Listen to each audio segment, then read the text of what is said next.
Hi everybody! Alex and I are presenting on The System of Objects by Jean Boulevard.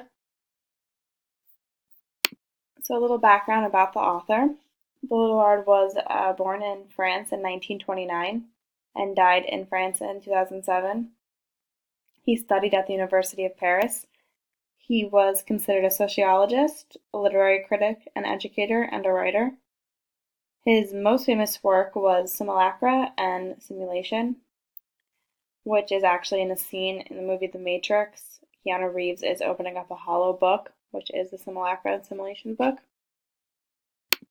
So The System of Objects was published in 1968 and was his first published work. The novel was written in French and translated into English by James Benedict in 1996. The novel is broken down into four main sections, A, B, C, and D, and then each section is further broken down from that point. The format reminded me more of an outline rather than a novel with distinct chapters.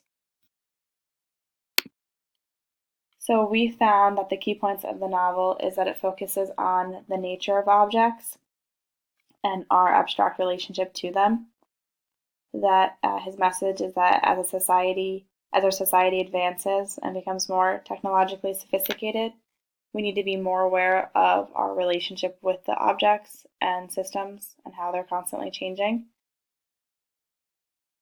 So we interact with objects every day through our hands, through our bodies, through sight, through smell, and this creates a sense of understanding of the world. And so in this presentation, we're going to look at some of the objects that Boulevard analyzes throughout the novel. So in the start of the book, he begins by looking at signs and everyday objects within the home. Two objects that he talks a lot about is the mirror and the clock. The mirror being an object that allows a person to look at their self-image and their possessions. It allows the possessions within the room as well. And then the clock is a physical representation of time, and gives an individual the false sense of being able to have some control over time. In this chapter, he also talks about colors. He talks about earthly versus bright colors.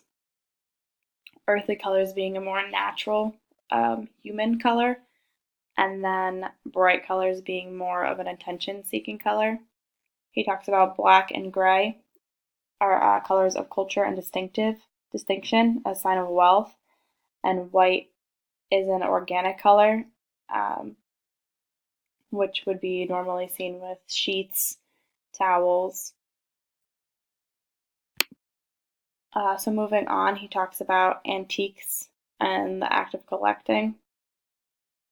So antiques are viewed as a sign of earlier life. And before we even purchase them, they have a significance attached to them. And these objects represent history as well as who we are today. So then he talks about collecting. And the collecting of the objects show the power that objects have over us, that we're wanting to consume so much of it.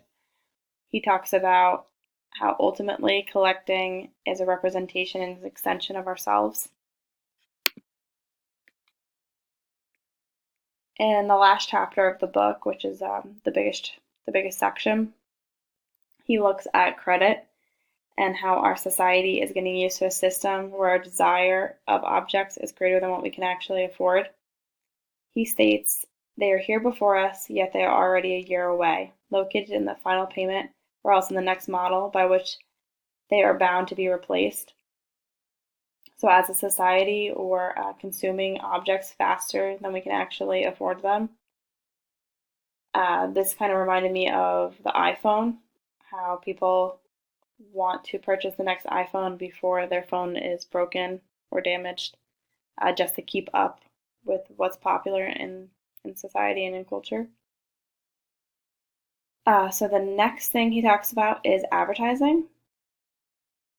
He states that we consume the product for the product itself, but we consume its meaning through advertising. And then like the credit card, this is another way that we as a society consume objects. So we're not only consuming the physical objects in the advertisement, but we're also consuming the sign as well, the actual advertisement itself. And this is a way for objects to speak to us, almost like a language. The objects use that with us. So we found that it connected to the class because it looks at how society uses objects to understand and relate to the world and our culture. Objects convey information, and they become a reflection of ourselves and of society. And very often objects are created to meet a cultural need.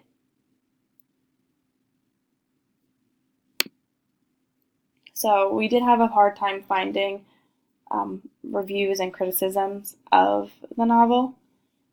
The one that we did find, The Imagination of Our Present,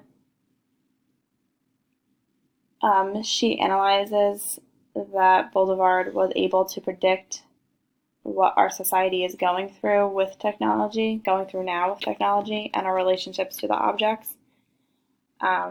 So like with smart technology and artificial intelligence in our home, that he was ahead of his time by writing this in 1968. Even with a credit card, when he wrote it was not nearly as popular as it is today and not as relevant as it is today. So she was stating that she found that he was ahead of his time. So overall, we thought the book was interesting. It definitely has you take a closer look at what you fill your home and your life with.